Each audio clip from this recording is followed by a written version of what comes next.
Oh, ladies and gentlemen, hello there, and welcome to another edition of the Fightful Select 205 Live NXT UK recap show. I am Mr. Warren Hayes, and I do this every week. I talk about these top three numero uno, dos, tres shows that occur on the WWE network. And by golly, if I don't have a good time doing it, I don't know what I'm doing here at all. Want to thank you for joining me, taking the time to listen to this. And maybe this is the first time you're listening. You're listening in, watching, or listening, depending on your preferred method of consumption of these extra podcasts that you get when you are a Fightful Select subscriber. Because the Fightful Select base of subscriptions has doubled recently. That's crazy. I mean, there are so many new people here. Hopefully you are one of those right now, deciding to check out my little corner of this extraordinary service. Thank you very much, by the way, for subscribing. It's a great way to support Fightful and everything we do.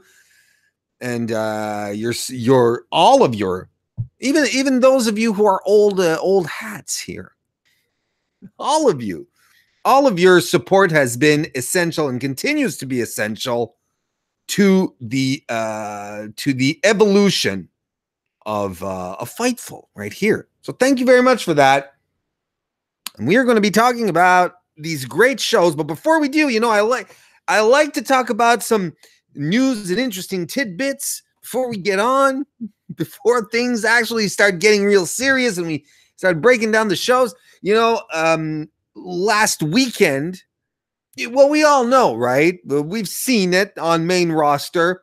We've seen the NXT quartet, I guess, of Johnny Gargano, Tommaso Ciampa, Aleister Black, and Ricochet being unleashed on main roster on both Raw and SmackDown. They've been doing very well, winning matches. We didn't see much of Ciampa and Gargano this week as far as action goes. For some reason, the Gargano Cesaro match, which was advertised and which I was really excited to be looking forward to. That's a convoluted sentence, Warren. What was fantastic here is, again, Aleister and Ricochet having great outings, looking like stars. I mean, their entrances are, man, they're just main roster worthy. If you're like a 10-year-old kid, let's be transparent here. Let's talk about the real deal. If you're a 10-year-old kid, you're watching Monday Night Raw, and you see Ricochet at the top of the ramp, and with a shower of lasers on top of him and smoke all around, you're like, holy crap, this guy is a superhero. This is fantastic. And Aleister Black then rising out of nowhere, like from the depths of the earth. Are you kidding me? So I'm glad they're doing well. And the question that everyone has on their mind, right, is like, well, hey, do these guys are these guys on Raw and SmackDown? Is it an official call up? Well, this past weekend, Aleister Black at a live event basically said goodbye to the NXT universe. There's a video of that running around on social media, on Twitter. So yeah, it does. It is starting to feel like they're leaving, at least for Ricochet and Aleister Black, because we haven't seen Tommaso Ciampa and Johnny Gargano use this week, and if we're going to talk about what their angle is, what's coming up with them. Excuse me, what's coming up with them on NXT. We're going to be talking about that a little later. But I mean, that's crazy. I think that there's still room for Gargano and Ciampa to continue on NXT. But I mean, Black and Ricochet, I think, they're they're ready, and I think they're looking fantastic. John in the chat says, how do you like them as a tag team? Talking about Alistair and Ricochet. I'll get into that, John, actually a little later on. By the way, if you ever had the inclination, I do this show live. I do it live at 10 p.m. Eastern after NXT UK is rebroadcast after NXT. So if you're ever in the mood, you want to come jump in, see this live, you're a Fightful Select member, you can do it. In other news, though, NXT UK announced a bunch of new signings. Oh boy, and there's some really top-notch stuff here. We're talking Ilya Dragunov. We have Kaylee Ray. Holy crap. Jazzy Gabbert, or is it Gabert or Gabbert? I'm not sure. I don't remember. Jazzy Gabert, let's say that. Oliver Sauter and Jay Melrose. These are all people who've just been signed, been given contracts to NXT UK. Dragunov is a beast. He was like, I think he's Russian origin, and then was raised in Germany. This guy's a beast. He's fantastic. This is such a good get for NXT UK. And then Kylie Ray. Well, if you've even remotely followed the British wrestling indie scene, this woman is fantastic. And when her signing was announced, I popped. However, to me, the biggest news is finally WWE signing Jazzy Gabert, who made a really good impression at the 2017 Mae Young Classic. She's huge. She's known as the alpha female. She's an enormous woman, super athletic. She's strong as hell, and she looked really, really good in the Mae Young Classic. She had actually been offered a contract by WWE, but then she had a medical screening, and it was she ended up having like 3 herniated discs in her neck. So the offer was rescinded, and that broke her heart, pissed off a lot of fans. But what are you going to do? It was kind of like an Io Shirai deal, where they offered Io Shirai a contract, did a medical. Oops. There's a situation with you medically. We can't offer you the contract anymore. So I'm really glad. I'm really, really glad that she's back. That she's finally been signed to the Big E on the NXT UK brand. And Oliver Sauter he's a former soccer player, and Jay Melrose, Primate Jay Melrose, who's actually been on NXT UK, being used as enhancement talent. Maybe now that he has an actual contract, we'll see more out of these guys.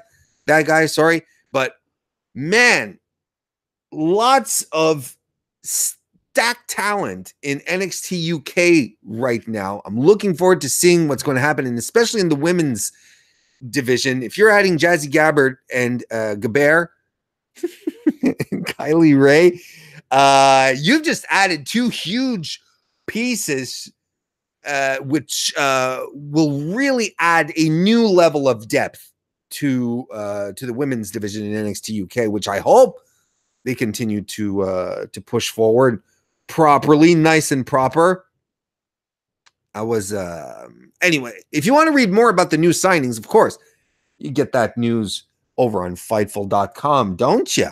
Don't see where you'd get that news anywhere else. Let's get to it. Start talking about 205 Live. It's the beginning of the tournament to determine the number 1 contender for the not just the 205 Live, but the WWE Cruiserweight Champion match that will be held at WrestleMania. Buddy Murphy tonight announcing that he is taking a vacation. He's heading back to Australia. He will not be on NXT TV.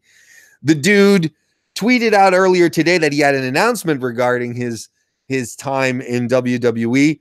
Everyone started speculating, of course, did he ask for his releases? Is this AEW confirmed? But no, he's just taking some time off, which is fine. You know, basically, it's not as if the champ does much when he's not wrestling. So they're giving him some time off right up until WrestleMania, which I think is a good thing. So, the first round match of the tournament was Kalisto versus Tony Nese. You know, the opening match of 205 Live is never quite right if it doesn't include Lucha House Party, and we have Kalisto out here against Tony Nese, collarbone tie up to start, and of course Nese wins because he's the stronger of the two. He wins the strength challenge here. He takes Kalisto down with a waist lock, arm drags Kalisto down a little later on and holds him in an armbar. Good sound strategy to start keeping the luchador off his feet. Kalisto eventually gets out and starts using his speed with some kicks and strikes. He does a nice monkey flip on Nese, but Nese just lands smack down on his feet. Boom, just plants the landing. Both Nese and Kalisto have a nice little sequence where they're evading each other's strikes until Kalisto hits Nese with the kick. Nese rolls to the outside, baseball dropkick from Kalisto, followed by a suicide dive where he dives just like a straight arrow, like right onto Nese, of course. Springboard body press by Kalisto follows back in the ring, covers Nese, but only gets two. They do dives on each other, or they tried to dive on each other onto the apron, to the floor. Nice little sequence there where they're trying to one up each other from the apron onto the floor, trying to pull off all sorts of dives. Didn't quite work out. It ends though when Nese back body drops Kalisto all the way over the steel steps to the floor. Like he flipped Kalisto all the way over the steel steps. That was scary. I was afraid that Kalisto's neck was going to land on the steps, but it was fine. It was a nice looking bump. Nese smashes Kalisto against the barricade, some chops and kicks on the floor, with Nese breaking up the ref's count to make sure that he can continue doing some damage on the outside. Of course, the story here being that Tony Nese, being the stronger of the two, the better striker, he's putting all of that to his advantage. Kalisto tries to head scissors Nese, who blocks it and flings him into the barricade. Rolls Kalisto back in the ring, covers him, but only gets two. Kalisto battles back and finally gets a head scissors on Kalisto that doesn't really grab Nese's head at all. Nese's head doesn't end up in Kalisto's between Kalisto's legs. It was just botched, and Nese followed through. Kalisto goes up top, hits a big seated senton off the top rope. Satellite DDT on Nese follows, gets covered, but only gets two. Basement Rana covers Nese again, only gets two. Some top rope shenanigans ensue until Tony Nese hits a super German suplex on Kalisto. Nese goes back up top, goes for the 450, but Kalisto rolls out of the way. Tony Nese eats mat. Now Kalisto is up top, hits his own, goes for the 450 himself, hits it, covers Nese for 2.9, who broke up the pin by putting his foot on the bottom rope at the very last possible minute. Nese charges Kalisto in the corner, but Kalisto avoids the running Nese, which I still think is a stupid name for a finisher. Kicks him in the head, covers Nese for two. Nese eats a super kick after avoiding the Selena del Sol. Kalisto runs at the fallen Nese, who monkey flips him.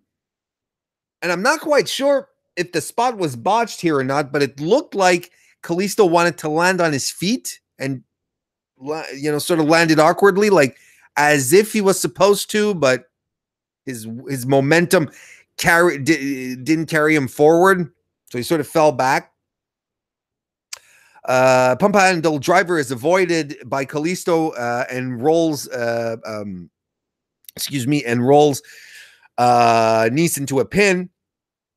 But Nice gets Kalisto into a wheelbarrow position and flips him over in his head into the turnbuckle a la buckle bomb.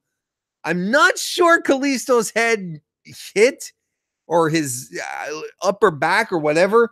Not sure it actually came into contact with the turnbuckles, folks. But it sure looked severe.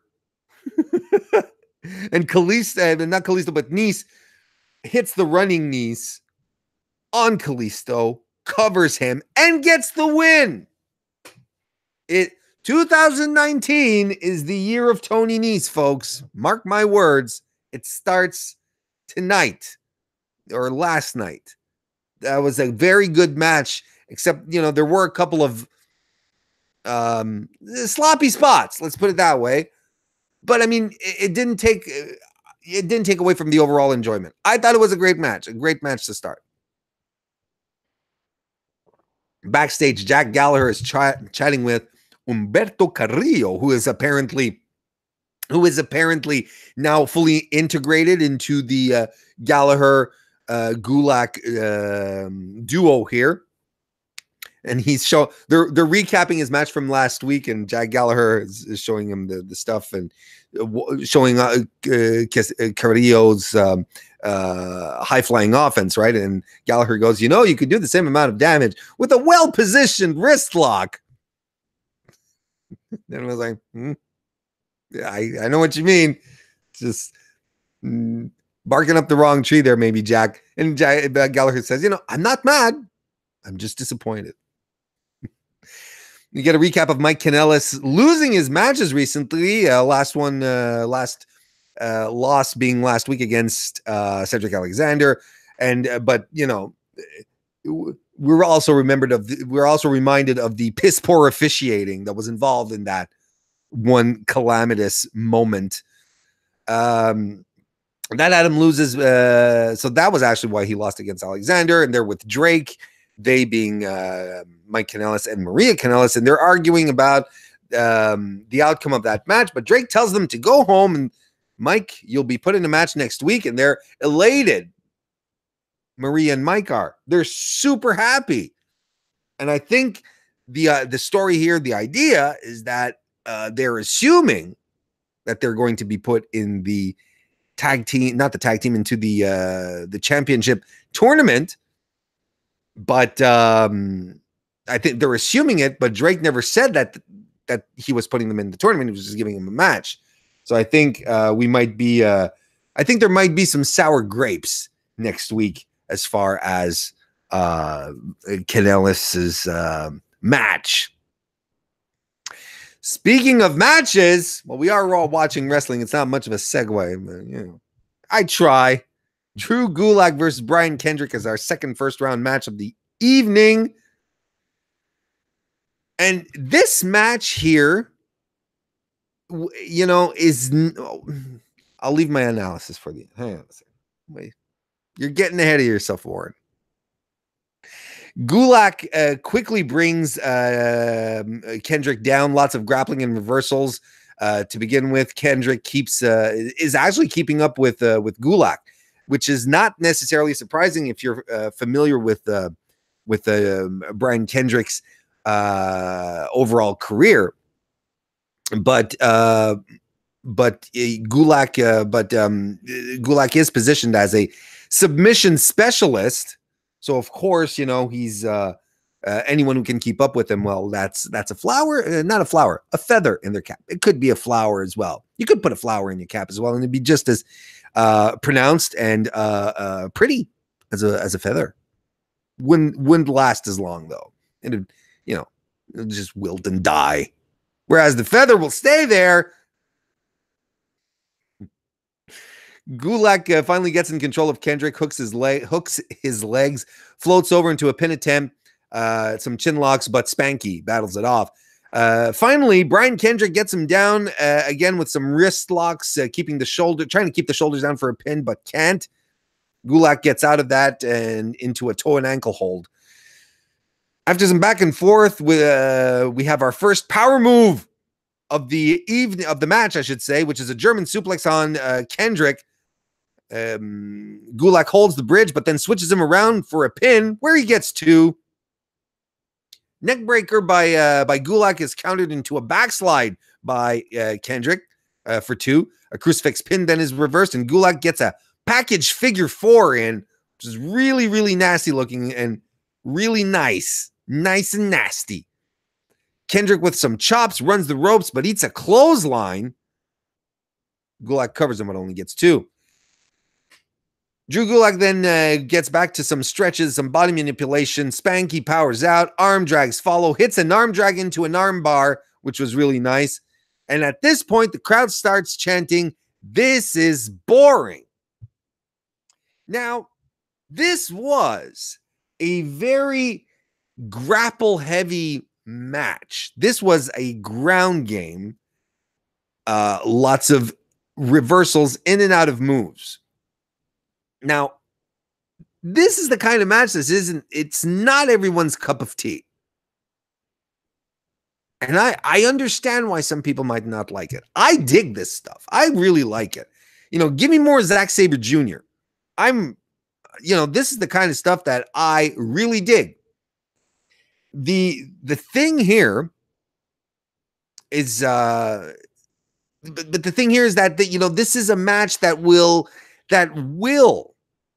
be appreciated by a certain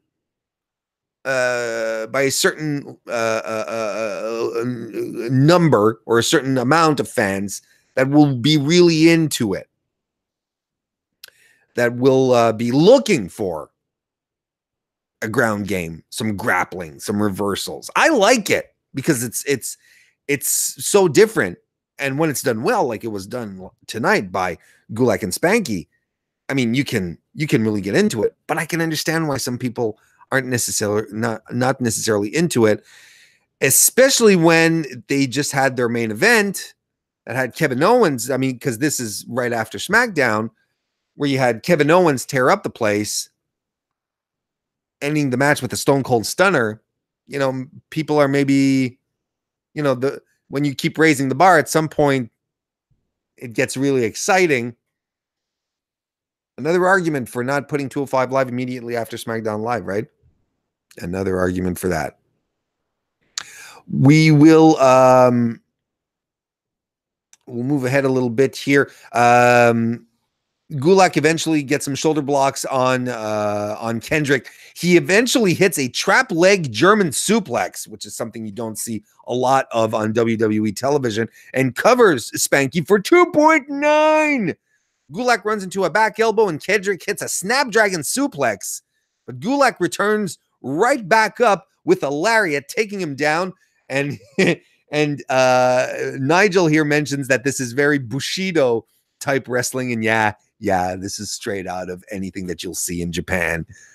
Hitting a Snapdragon suplex, popping back up, and delivering a lariat.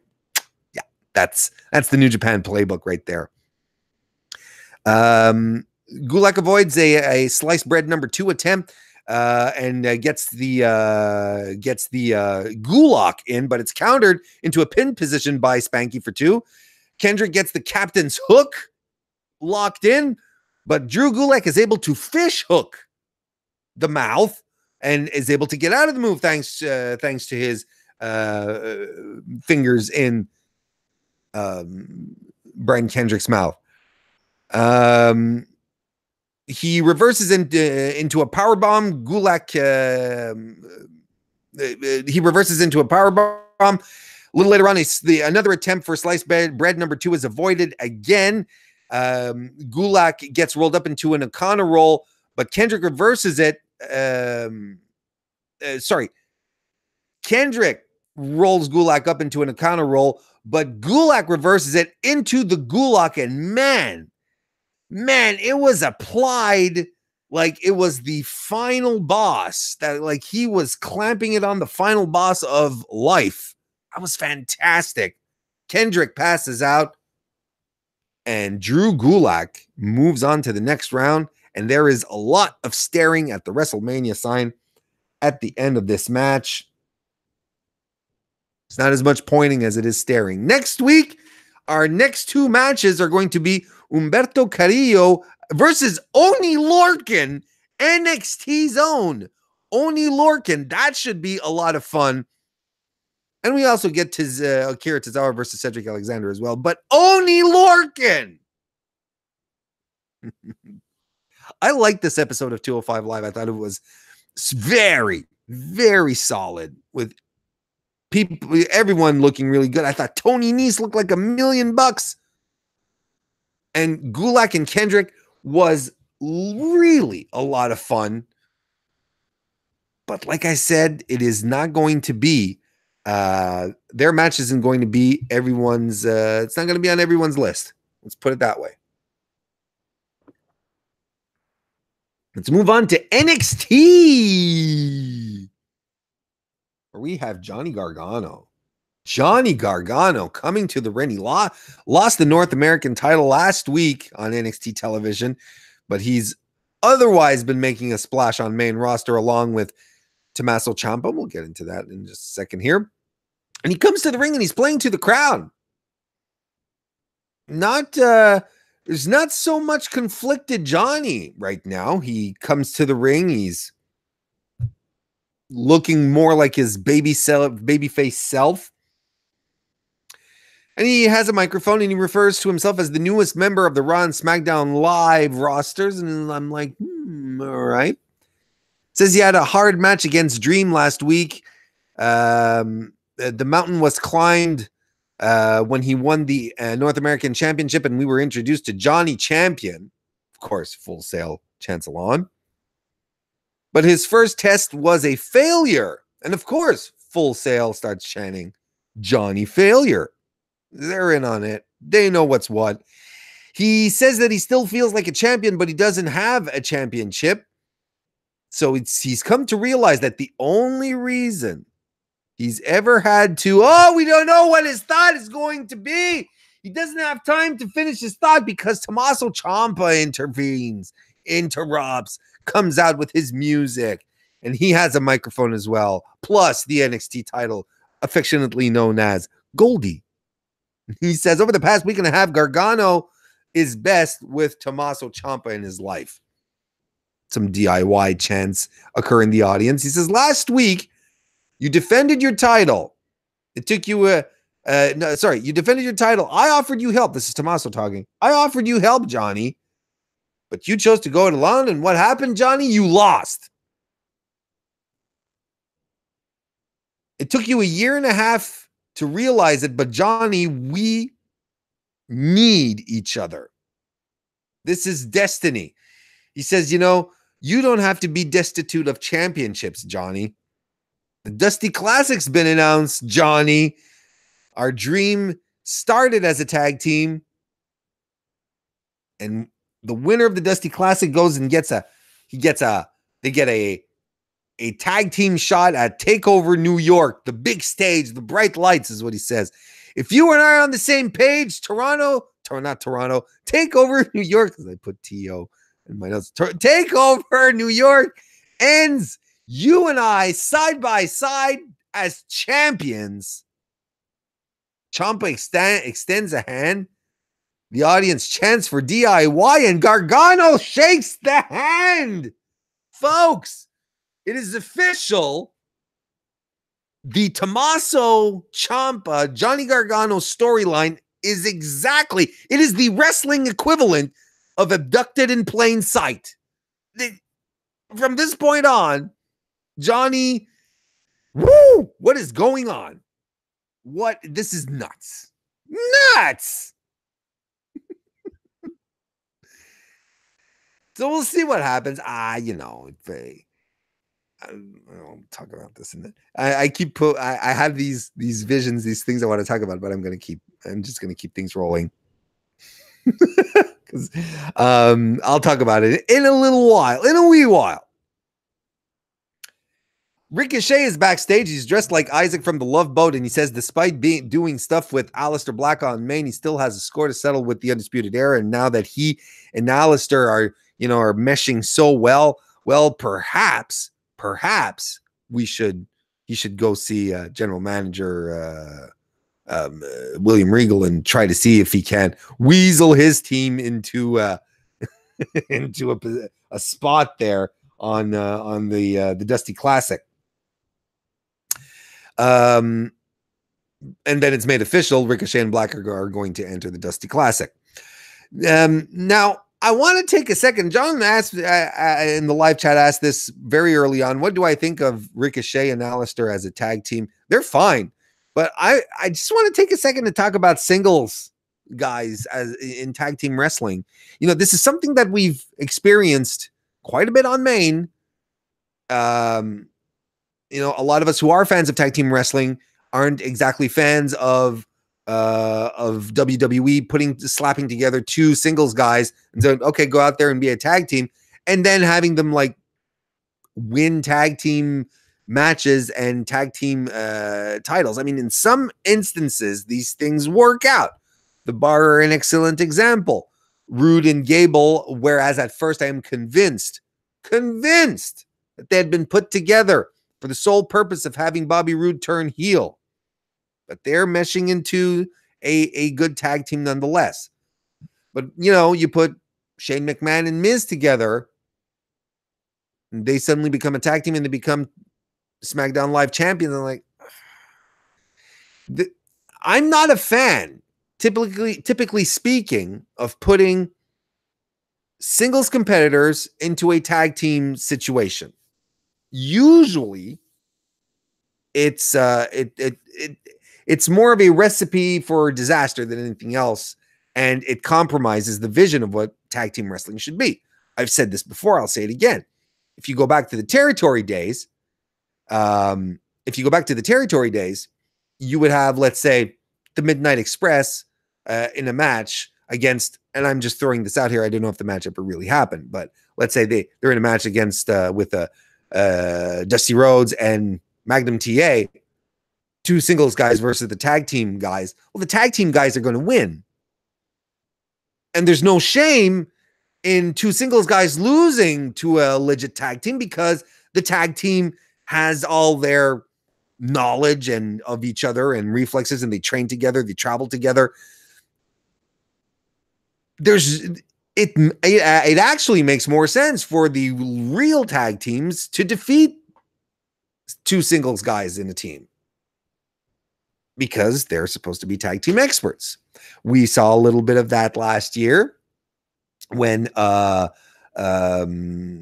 Revival were fighting Roman Reigns and Bobby Lashley. Remember that feud? Roman Reigns and Bobby Lashley, two baby faces in a team. They are rivals. Will they be able to get along, kind of thing? And the Revival would pick up wins. Well, and people were losing their minds. They pinned Roman Reigns. Of course.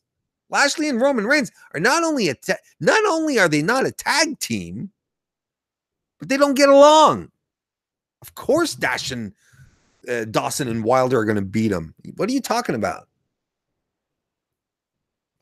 So, Alistair, I have nothing against Alistair and Ricochet being a tag team. I think it's weird that they're being tossed into the Dusty Classic, unless it's to lead into an angle. But I'm not a big fan of this. They could have really brought in another tag team from NXT UK to fill out the ranks here. Unless this is really Ricochet and Black's swan song. We'll see. We'll just see what happens. Then we cut to a vignette outside, where Johnny Gargano is outside, and he runs into Candice LeRae, and she's mad. She's the angry wife again, because that's all apparently she can do in NXT is just be an angry wife, right? Right. For fuck's sake. Next match is Vanessa Bourne and Aaliyah versus Taynara Conti and Zia Lee, the battle of the developmental ladies here in the Performance Center. I thought this was a pretty solid match. And it's interesting to see how much these four women have evolved. Especially Taynara Conti, who I find has become so much more confident and solid in the ring. And she even works the crowd now. I really, really liked what I saw tonight. Actually, Conchi starts with Bourne in this match with a short arm judo throw on Bourne. Bicycle kick follows, step up knee strike in the corner on Bourne. Monkey flip covers her and only gets 2. Nice, exciting sequence to start off. Conchi ties up Bourne with an armbar over the second rope to the outside, releases it before the ref can disqualify her, and she's pumped and she gets the audience behind her. She's Conchi has taken it up a notch here. I think it's because they changed her music. Aaliyah then she's on the apron and takes advantage of a referee distraction to go for a kick. Conchi eats it, but no sells it, and then sort of drags her off the apron, her being Aaliyah. And this allows enough time for Bourne to get back in control. I feel there was a bit of mistiming here. Or at least a spot was forgotten, perhaps by Conchi, because it was really weird that she just no-sold the kick. Bourne then gets Bourne then gets in control of Conchi, stomps her in the corner, reverse Bronco Buster, I guess you'd call it, with Conchi's face facing the turnbuckle, and then Bourne sort of wraps her legs around her and then like squeezes, crushing her face against the turnbuckle. That's pretty neat. Aaliyah and Bourne hit a double team Northern Lights suplex, shades of American Alpha here. Aaliyah holds the bridge, but holds the bridge for 2, which that was flawless. It was really, really nice. Aaliyah then gets a submission straitjacket move that follows, but Conchi fights out and tags in Lee, who comes in with a crazy super kick to Aaliyah. Spinning heel kicks follow, covers Aaliyah and gets 2. That was a nice hot tag, by the way, by Xia Li here. O'Connor roll on Aaliyah follows, but Bourne tagged herself in, so the pin is useless. There's a double team, and the match ends with a double team finishing move that I don't think was exactly what was intended here. Vanessa Bourne has Xia Li over her knee, face down against her knee. Aaliyah runs the ropes, then comes in on a dive and yanks Lee's hair, spinning her on her back, and she sort of spins towards Bourne and falls down. I don't know what that was, but it didn't look good. It looked like they were trying to finish her, but it was either it's not precise enough, or maybe Lee didn't sell it properly, or maybe it was just botched, which could be. But I'm not quite I'm not quite sure what I saw. But it was enough for the win, regardless. The heels win. Vanessa Bourne and Aaliyah, a tag team to be reckoned with. Velveteen Dream is having an interview backstage when the Undisputed, not backstage, but outside, when the Undisputed Era arrive out of nowhere and start bad-mouthing the North American champ, and Adam Cole challenges him for the NA title. But Velveteen Dream says he has no time for you. No time. Adam Cole didn't like that. He says, what? Everybody has time for me. There's more commotion happening backstage with the women again. Last week it was Shayna Baszler and the Horsewomen. Now this week it's Bianca Belair and Io Shirai who are arguing with each other. They're just shouting things at each other until they're broken apart. Apparently Bianca Belair is mad at Io and Io is mad at Bianca Belair. These things happen in wrestling. Next we have another match. Dominic Dijakovic versus Keith Lee. I think we step back in time, folks, and this is Battle of Los Angeles 2017. 5-star match. I like, you know what I like? I like when feuds have introductions like a preface like this, because the outcome of this match naturally leads into at minimum, at bare minimum, a rematch. And I like that everything was just set up in the ring during the match. The story was all told in the match. There weren't no vignettes. There weren't any interviews. It was just like, Dijakovic has a side headlock on Lee to start. Lee tries to break out. They shoulder block each other. Both guys are immobile. They're not giving up an ounce, a millimeter. Dijakovic runs the ropes. Lee, of course, leapfrogs him because he's insane. He arm drags Dijakovic off the ropes, who lands on his feet. Dijakovic with a chop on Lee. Lee answers by popping up Dijakovic, the 6'7", 270 pounds they build him as, up on his shoulders. And Dijakovic reverses the monkey flip, and Lee lands on his feet. God damn it.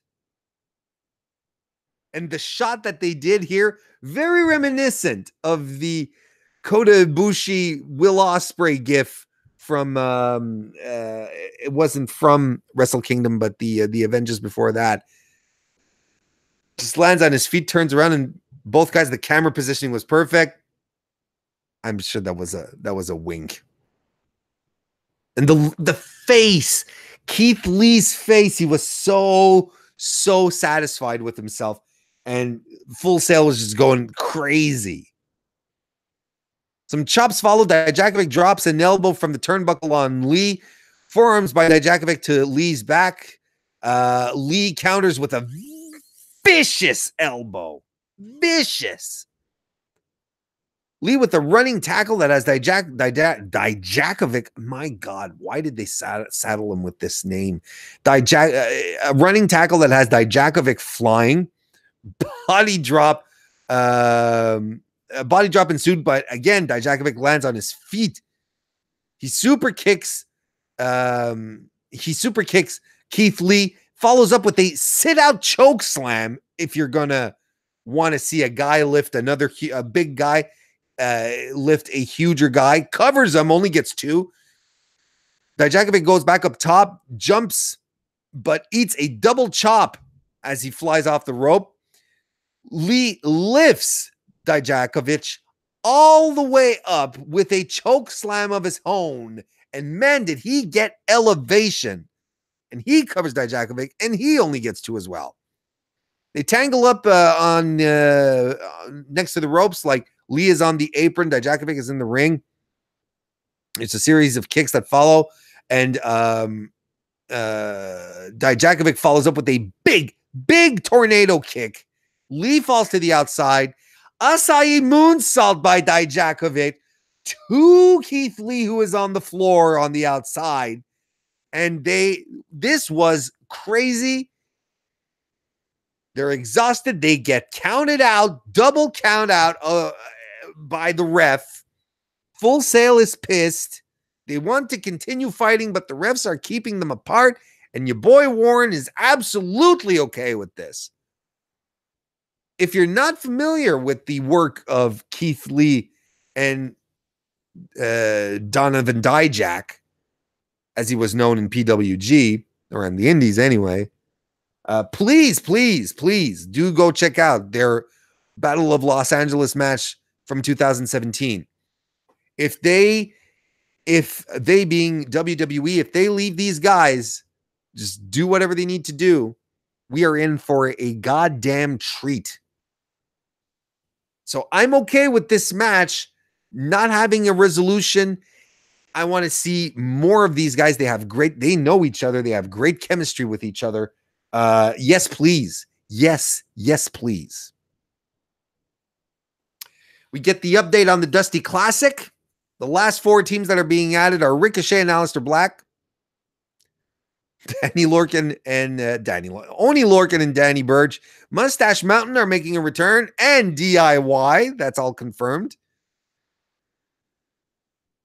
Added to that, so basically, our first matches are going to be Mustache Mountain versus Street Profits, DIY versus Undisputed Era, Lorcan and Burch versus Forgotten Sons, and Black and Ricochet versus Fabian Aichner and Marcel Bartel. Now, these are okay. Black and Ricochet versus Aichner and Bartel. I am so looking forward to that. That is going to be splendid shit. DIY versus Undisputed Era in the first round. Don't worry your pretty little head here. I said I'd talk about it a little later. When we're at the point where I'm going to talk about it a little later. Johnny Gargano isn't going all in on Tommaso Ciampa here. They're not becoming buddies again. We're not getting DIY as a thing again. Johnny Gargano I think he's wisening up, and he's letting Ciampa in, and he's going to double cross Tommaso Ciampa in the first round here, so that Undisputed Era can go forward, which will very likely set up Johnny Gargano and Tommaso Ciampa at TakeOver New York. I think that's your championship match right there. It's time to close the story. It's time to bring one of those two guys up to main. I don't see any other outcome here. I really don't. So I think Johnny is about to swerve his former partner.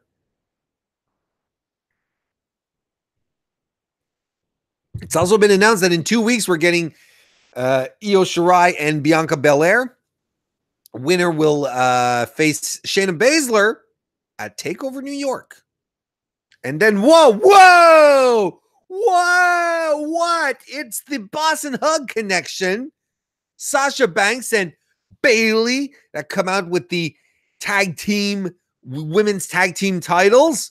They get an extraordinary reception from the crowd. Everybody's going bananas. Welcome back, chants. Izzy is crying. What more do you want? Sasha says it's good to be home. This is why you don't forget where you came from. Somebody on Twitter told me, because I had tweeted this out, and someone told me, there's about like 7,000 people in Full Sail that gave Sasha and Bayley a much bigger response and a much more deserving response than the people in Lafayette, Louisiana did the very next night after the pay-per-view. Man, we are not going to leave that Lafayette crowd live it down, are we? We are not. Bayley says, remember the last time we were in a ring together, we being her and Sasha, first ever women's Iron Woman match, excuse me. It was important to come here to share these titles with you guys. She says, we want these titles to be the most sought out and talked about titles in all of WWE, and we'll be taking them to Raw, SmackDown Live, and NXT as well. So yes, floating titles confirmed. Such a great segment. This was perfect. It was perfect, and it was perfect for a bunch of reasons. I mean, Sasha and Bayley come in here with the titles. Not only did it add interest for the titles, confirming that everything is indeed going to be that everything is going to be floating titles, but it elevates both women's profiles as well. The reception also made us remember what a real couple of superstars these women really are. Man, it's fantastic. And I just realized how late I am on time. So we're going to move right into Mia Yim versus Shayna Baszler, which is a match that qualifies for the Fight Forever chant. This was fantastic. Baszler trips Yim down early on. Baszler then takes her down and shoves her in the face. Mia charges. She gets all heated up, but Baszler just takes her down again. Baszler is so dominant, man. She is fantastic. She goes to strike with a couple of punches, but she misses one. She hits the canvas, and Mia takes advantage, rolls her up for the pin. And Baszler starts favoring the fist, the right hand, I should say. She kicks Baszler down with a big boot onto the floor. Well, actually, Baszler rolls to the outside. Mia dives after her. Then there's the big boot to the floor.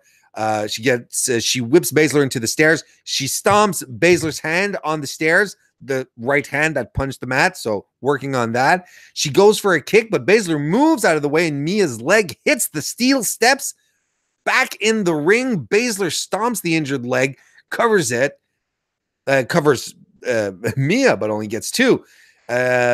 She starts twisting Yim's leg, twisting the knee and ankle. Baszler holds the leg down and stomps the ankle in a great looking move. Mia's selling here is she's selling like a beast. Baszler's offense looks destructive. Baszler gets Yim in the Kirifuda clutch, but Yim is able to keep her from applying it fully because she's pulling on the injured hand of Baszler. So good use of storytelling here. I really like this. She powers out, but Baszler gets back down with an Achilles lock, and Yim eventually gets to the ropes. A little later on, we get a slingshot tornado DDT by Yim. Both women are hurting on the mat. Yim tries to charge Baszler, but she can't run because of her leg, because Baszler's been messing up her leg a big time. And Baszler likes it. She smiles, that smile that she's like, oh, baby, you're in trouble. And Yim sort of eggs her on and says, come on, give me the knee. You know you want to give me a knee to the face. But Baszler runs in and Yim strikes her down. Covers her, but only gets 2. More strikes follow, and Yim hits the eat the feet in spectacular fashion, still selling the leg, making it look like, it's a last ditch effort. Man, the psychology here was so spot on. But she can't cover immediately because her leg hurts too much. But when she does, she covers Baszler, but only gets 2. We'll move on to the conclusion here where Yim catches the kick, lifts Baszler onto her shoulders and drops her in a sit-out powerbomb, covers her for 2. But Baszler gets Yim into the Kirifuda clutch again. Yim tries once more to use the right hand, the injured right hand, to keep her from locking it completely in. But Baszler's a shooter, man. She uses her legs. She brings her legs into a body scissors, a high body scissors on Yim to incapacitate her arms, to pin her arms so she can't use them. And so all she can do is sort of tap like this. Shayna Baszler wins the match, but holy hell, that was a good one. Folks, go check it out. Don't sleep on this match. Fantastic episode of NXT, by the way. Nothing to snooze on here. This was a great episode of NXT. What about NXT UK? Well, thank God this is the last episode with the footage that they shot at Phoenix, because I am sick of that shitty production value. First match of the evening was Tyler Bate versus Gentleman Jack Gallagher. This is in the same vein of Gulak and Kendrick from 205 Live. A very ground-based grappling game, which served as a showcase for Jack Gallagher, who was fantastic here.